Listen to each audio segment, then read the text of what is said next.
देखे हैं जमाने घूर के मैंने, ठोकर लगने से चीजें टूट जाती हैं। देखे हैं जमाने घूर कर मैंने, ठोकर लगने से चीजें टूट जाती हैं। कामयाबी एक ऐसी चीज है दोस्तों जो ठोकर लगने से ही आती है। मैं गौरव शर्मा आप सभी का गौरव मैथ्स पर हार्दिक स्वागत करता हूं। जैसा कि आप लोगों को पता है कि हमारा कंपाउंड इंटरेस्ट चक्रवृद्धि ब्याज का टॉपिक चल रहा है और उसी क्लास को आज मैं आगे बढ़ाने आया हूं। तो अगर हम आज की क्लास की बात करते हैं तो हम 26 तक के क्वेश्चन कर चुके हैं पिछली क्लास के अंदर और आज हम क्वेश्चन नंबर 27 से आगे का सेशन चालू करेंगे। तो आज का सेशन हम चालू करते हैं। तो क्वेश्चन नंबर 27 आप लोगों के सामने है और क्वेश्चन नंबर 27 में आप लोगों से क्या बोला है, कोई धन चक्रवृद्धि ब्याज से 15 वर्ष में दुगना हो जाता है तो कितने वर्षों में यह 8 गुना हो जाएगा। मुझसे क्या बोला गया कि कोई धन है, मैंने माना कोई धन यानी कितना, 1 रुपया, कितने वर्षों में, 15 वर्षों में, कितना गुना हो रहा है, दुगना, कितना गुना हो रहा है, दुगना।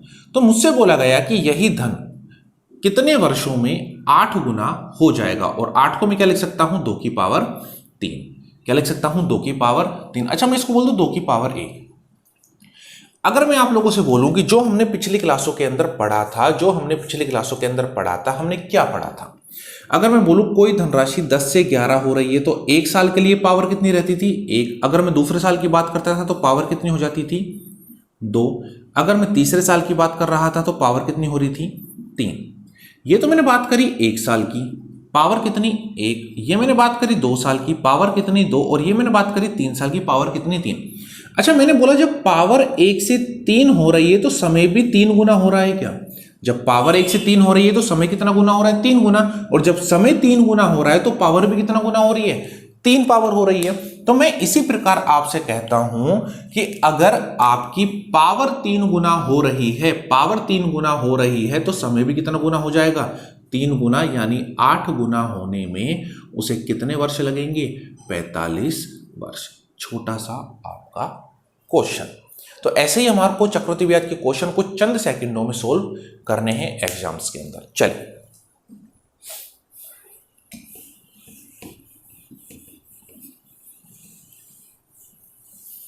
आगे बात करते हैं। तो इसी टाइप के ऊपर 1-2 क्वेश्चन और कर लेते हैं। तो अगला क्वेश्चन आपके सामने है। क्वेश्चन में क्या बोला है, कोई धन चक्रवृद्धि ब्याज से 3 वर्ष में 3 गुना हो जाता है तो कितने वर्ष में 9 गुना हो जाएगा।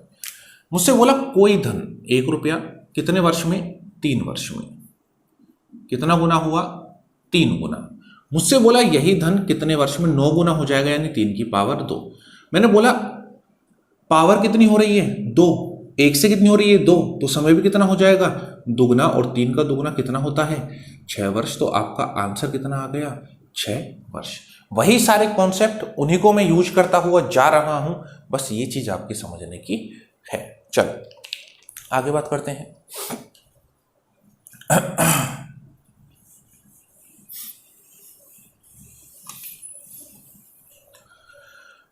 क्वेश्चन नंबर 29 आपके सामने है। क्या बोला गया है, चक्रवृद्धि ब्याज पर जमा की गई 12,000 की धनराशि 5 वर्षों में दुगनी हो जाती है तो 20 वर्षों बाद यह धनराशि कितनी हो जाएगी।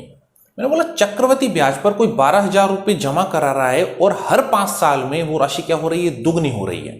तो मुझसे बोला 20 वर्ष में वह राशि कितनी हो जाएगी। अच्छा जी, मैंने बोला 12,000 रुपए की धनराशि, कितने रुपए की धनराशि, 12,000 रुपए की धनराशि 5 वर्षों में कितनी हो रही है, दुगनी हो रही है, यानी मैं लिख देता हूं 2 गुना। कितनी गुना हो रही है, 2 गुना। तो मुझसे बोला कि यही धनराशि कितने वर्षों में, 20 वर्ष में कितने गुना हो जाएगी। अच्छा मैं आप लोगों से बोलता हूं कि ये जो आपका समय है ये कितना गुना हो रहा है, 4 गुना। अगर समय 4 गुना हो रहा है तो पावर 1 से कितनी हो जाएगी, 4 हो जाएगी, 2 की पावर 4, यानी कितनी गुना हो जाएगी, 16 गुना।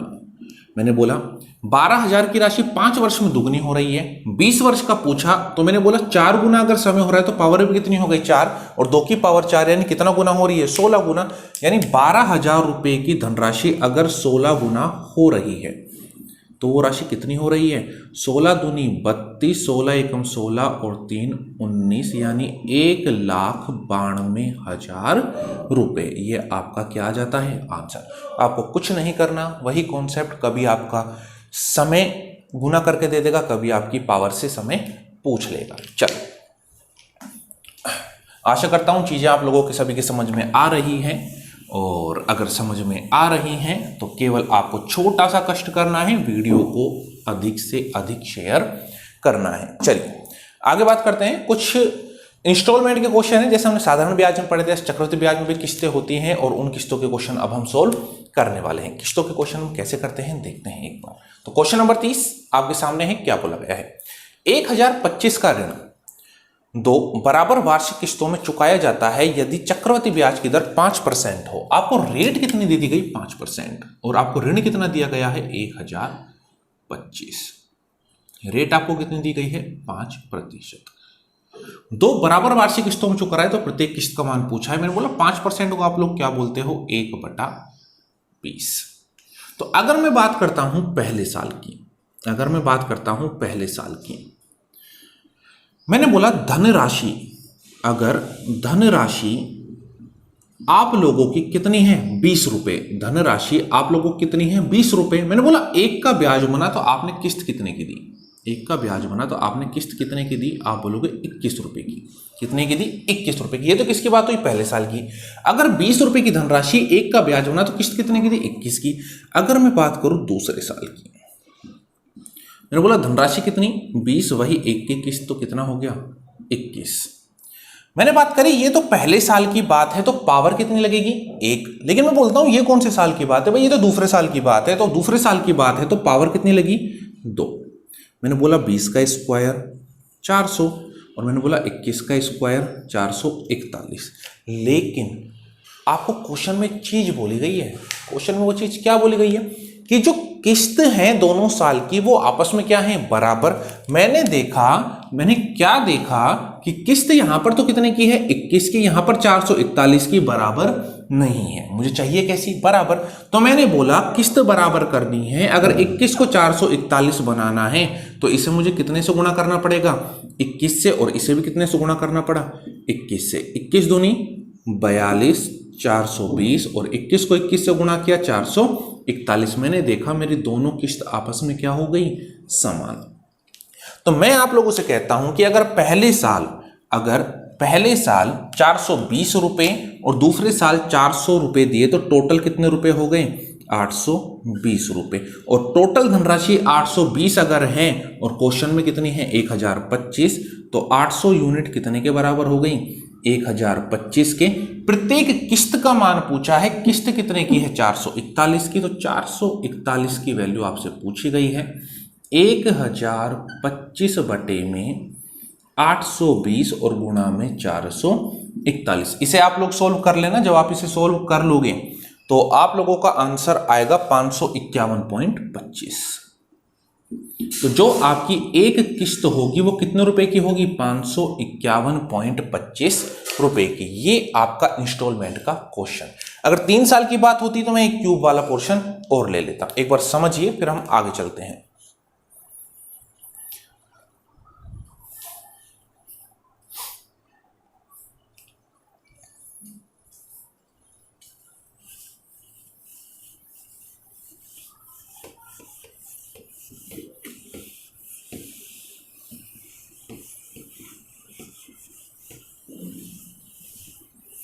चलो तो आगे और बात करते हैं इन क्वेश्चन के ऊपर। तो अगला क्वेश्चन आप लोगों के सामने है, क्या बोला गया है? 5150 रुपए के ऋण को 2 बराबर वार्षिक किस्तों में चुकाया जाता है। यदि चक्रवृद्धि ब्याज की दर 6% वार्षिक हो तो प्रत्येक किस्त का मान क्या होगा? 5150 रुपए की राशि है, उसे 2 बराबर वार्षिक किस्तों में चुकाया जा रहा है और चक्रवृद्धि ब्याज की दर 6% आप लोगों को दी गई है। तो पूछा है प्रत्येक किस्त का मान क्या होगा। सेम पिछले वाले क्वेश्चन की तरह आप लोगों का ये क्वेश्चन है। ये क्वेश्चन आप लोगों को खुद से बनाना है, घर से करना है। तो ये क्वेश्चन आप लोग घर से कीजिए और उसके आगे की हम अब बात करते हैं। तो अगला क्वेश्चन नंबर 32 आप लोगों के सामने आ चुका है। क्वेश्चन नंबर 32 में आप लोगों से क्या बोला है? 66,200 रुपए के ऋण को 3 बराबर वार्षिक किस्तों में चुकाया जाता है। यदि ब्याज की दर 10% है तो प्रत्येक किस्त का मान क्या होगा? मैंने बोला जो टोटल ऋण है वो कितना है? 66,200 रुपए। जो आपको दर दे रखी है वो दर कितनी दे रखी है? 10% यानी 1/10। अब मैं सीधा यहां से क्वेश्चन सोल्व करूंगा। मैं पहले क्वेश्चन में आप लोगों को समझा चुका हूं। मैंने बोला अगर मैं बात करूं पहले साल धनराशि की, अगर मैं बात करूं पहले साल धनराशि की तो धनराशि कितनी? 10। अब मैं बात करता हूं किस्त की, तो किस्त कितने की?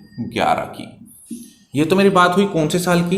पहले साल की। अगर मैं बात करूं दूसरे साल की तो मैंने बोला स्क्वायर 10 का स्क्वायर 100, 11 का स्क्वायर 121। अब मैं बात करूं तीसरे साल की, 10 का क्यूब 1000, 11 का क्यूब 1331। लेकिन मुझसे बोला गया कि जो ये तीनों किस्त हैं, जो ये तीनों किस्त हैं, ये हैं कैसी? बराबर। तो बराबर कर लेते हैं।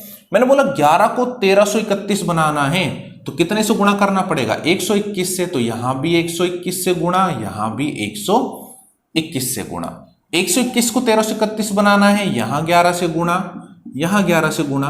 तो ये तो आप लोगों के पास आया 1210। ये कितना हो गया? 1331। ये कितना? 1331 और 11 का गुणा 100 से किया तो 1100। मैंने देखा तीनों जो किस्त हैं, मैंने देखा जो तीनों किस्त हैं वो तीनों किस्त आपस में क्या हो गई? समान। वो तीनों किस्त आपस में क्या हो गई? समान। अगर पहले साल 1210 रुपए, दूसरे साल 1100 रुपए और तीसरे साल 1000 रुपए देता है तो टोटल धनराशि आपकी कितनी निकल के आती है? 3310। जो क्वेश्चन में कितनी है? 66,200। तो 3310 को अगर मुझे 66,200 बनाना है तो कितने से गुणा करना पड़ रहा है? 20 से। कितने से गुणा करना पड़ रहा है? 20 से। प्रत्येक किस्त का मान पूछा है तो अगर मैं 1331 को 20 से गुणा कर देता हूं तो मेरे पास आंसर कितना आता है? 13 दूनी 26 और 31 दूनी 62। 26,620 रुपए। 26,620 रुपए। ये आपका क्या हो जाता है? किस्त का मान। 2 साल की बात है तो केवल 2 साल तक का कैलकुलेट करो। 3 साल की बात है 3 साल का कैलकुलेट करो। अगर क्वेश्चन में बोला गया है किस्त बराबर है तो आप लोग किस्त बराबर कीजिए, वरना किस्त बराबर करने की जरूरत भी आप लोगों को नहीं पड़ेगी। चलिए आगे बात करते हैं।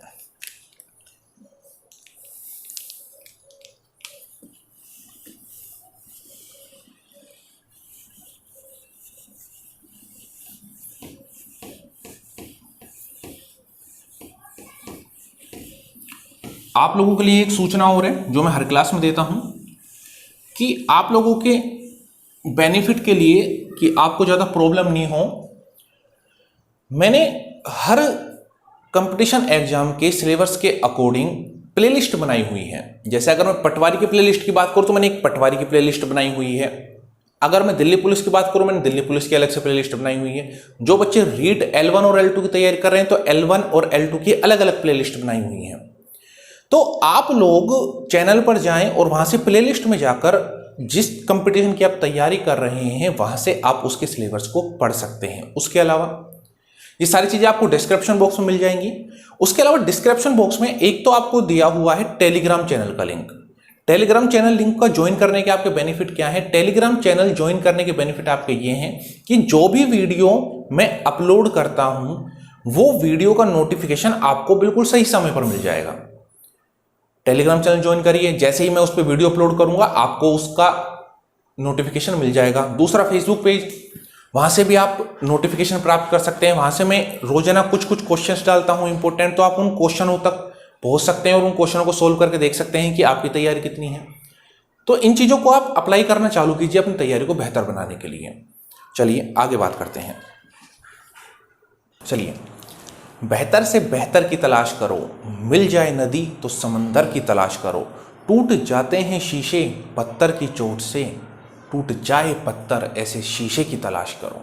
चलिए आगे हम पढ़ते हैं हमारे अगले क्वेश्चंस की ओर। तो अगला क्वेश्चन आप लोगों के सामने है और अगले क्वेश्चन में आप लोगों से क्या बोला है? कुछ धन उधार लिया गया तथा उसे 2 वार्षिक किस्तों में चुकाया गया।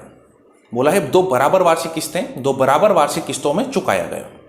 यदि प्रत्येक किस्त का मान 882 रुपये है, यहाँ पर आपको इस बार किस्त दे दी यानी इंस्टॉलमेंट। प्रत्येक किस्त का जो मान है वो आपको कितना दे दिया गया, 882 रुपये। और मुझसे बोला गया ब्याज की दर 5% हो तो उधार लिया गया धन क्या होगा। अच्छा, ब्याज की दर कितनी है, 5%, जिसे मैं क्या लिख सकता हूं, 1/20। अच्छा, अगर मैं पहले साल की बात करूं तो राशि आपकी होगी 20 से 21, और अगर मैं दूसरे साल की बात करूं तो यही आपकी हो जाएगी 400 से 441। बराबर वार्षिक किस्तें, इस क्वेश्चन में ध्यान रखना। तो ऊपर कितने से गुणा, 21 से, और यहां भी कितने से, 21 से। ये आपका हुआ 420 और ये आपका हुआ 441। प्रत्येक किस्त का मान कितना है, 882। तो मैंने किस्त को 882 बनाना है तो मैं कितने से गुणा कर दूं, 2 से। किस्त कितनी आ गई, 882। मैंने देखा टोटल अमाउंट 420 पहले, 400 दूसरे, कितना हुआ, 820। अगर यहां 2 से गुणा किया है तो भाई यहां भी कितने से, 2 से गुणा। आपका आंसर कितना आ जाता है, 1640 रुपये। कॉन्सेप्ट की सारी बात, सारे कॉन्सेप्ट आपके वही चल रहे हैं जो मैंने पहली क्लास से आपको बताए हैं। बस आपको अप्लाई करना आना चाहिए, प्रैक्टिस करिए। प्रैक्टिस से आप बहुत आगे चले जाएंगे। हर क्वेश्चन आपका चुटकियों में सॉल्व हो जाएगा। बस आप लोगों को क्या करनी है, आप लोगों को प्रैक्टिस करनी है। चलिए आगे बात करते हैं।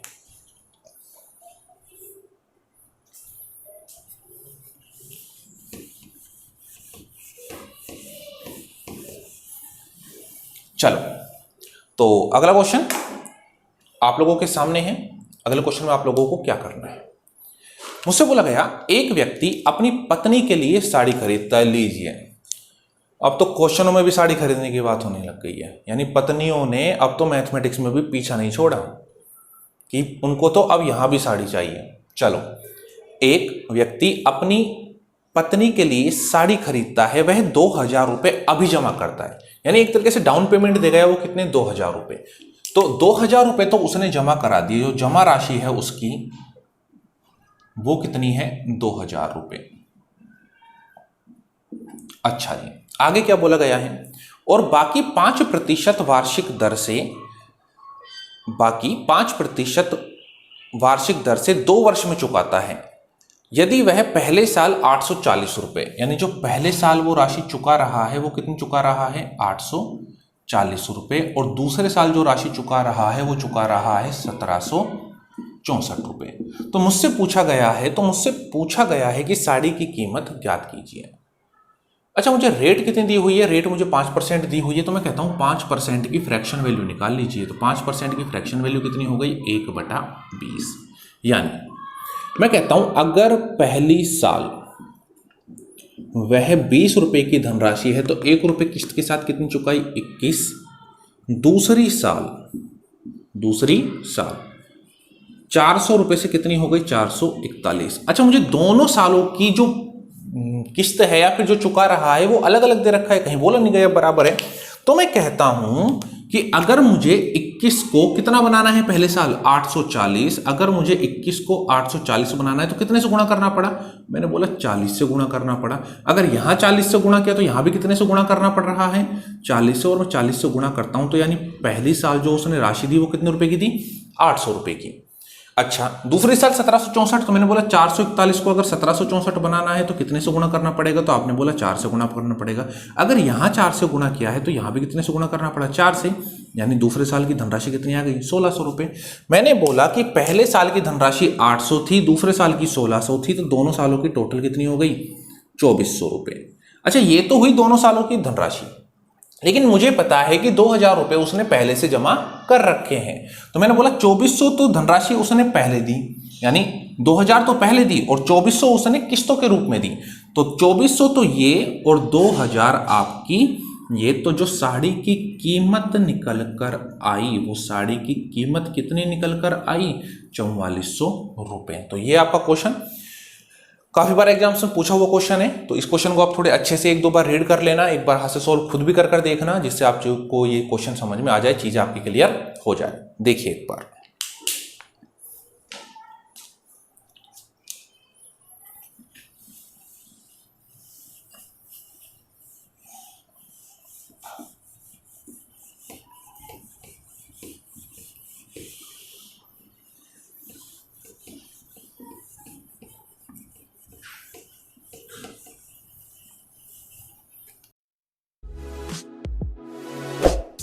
हमारे चैनल को सब्सक्राइब करें और बेल आइकन को दबाना ना भूलें।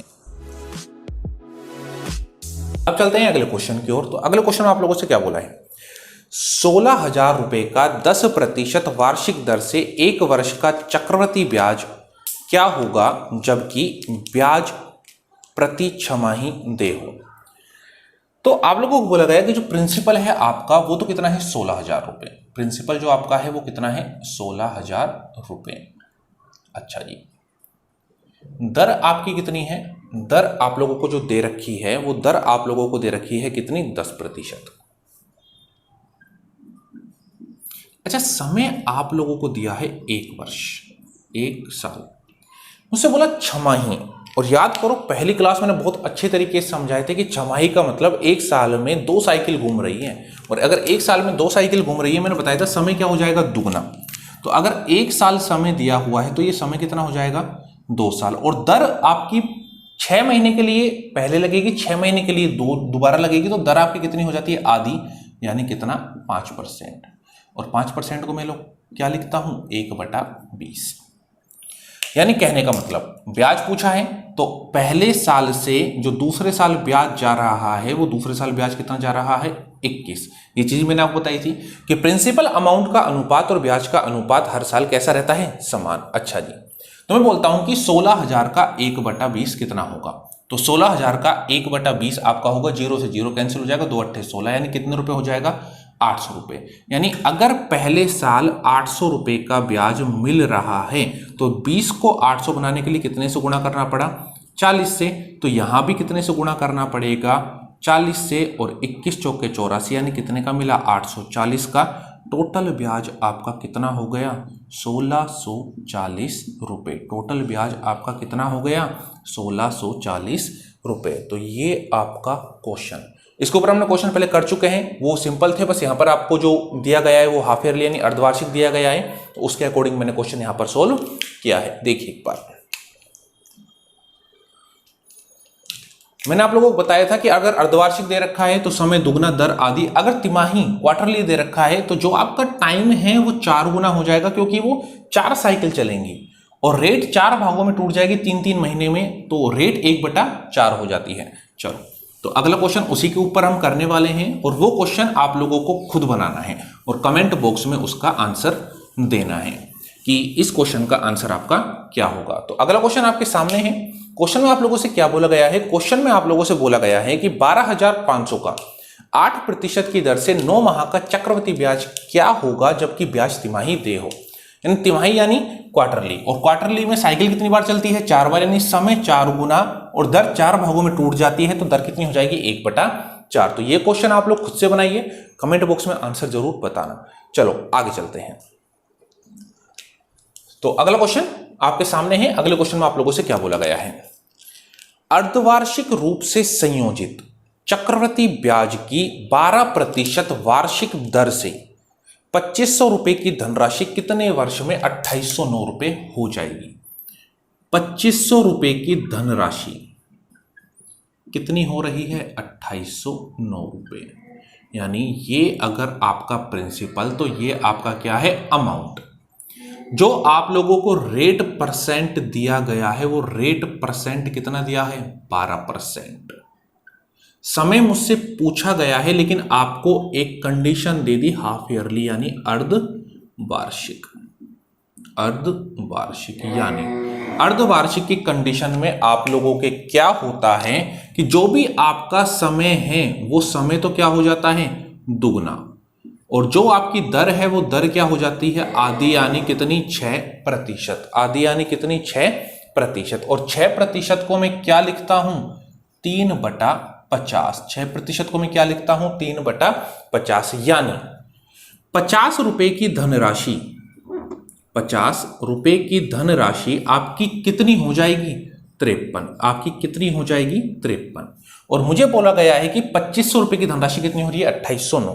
तो मैं आप लोगों से कहता हूं कि अगर मैं 2500 और 50 का रिलेशन ढूंढूं, 2500 और 50 का रिलेशन ढूंढूं, तो मैं कह सकता हूं कि 2550 का क्या है स्क्वायर, और 53 का स्क्वायर कितना 2809। और हम लोगों को पता है कि जो भी घात में आता है वो आपका क्या होता है समय, वो आपका क्या होता है समय, क्योंकि समय किसके रूप में चलता है, पावर के रूप में। तो मैंने बोला जो आपके पास समय की वैल्यू आई यानी 2t की वैल्यू आई, जो 2t की वैल्यू आई वो 2t की वैल्यू आप लोगों के पास कितनी आ गई, 2। तो अगर 2t की वैल्यू 2 है तो मैंने बोला t की वैल्यू कितनी आ जाएगी, 1 वर्ष। तो मैंने बोला t की वैल्यू कितनी आ जाएगी, 1 वर्ष। तो समय आपका कितना आ गया, 1 वर्ष। अच्छा, यहां पर मैंने बोला कि जो समय है वो आपका पावर में चलता है, तो ये आपका क्या हो जाता है, समय हो जाता है। तो मैंने बोला अगर समय पावर में चलता है तो समय मेरा दुगना हो जाता है, यानी दुगने समय से मैं कैलकुलेशन कर रहा हूं, तो दुगना समय मेरे पास कितना आ गया, 2। तो अगर दुगना समय 2 आ गया तो 2 से 2 कट गया, टाइम कितना आ गया, 1 वर्ष। ये आपका एक क्वेश्चन, समझिए एक बार जल्दी से।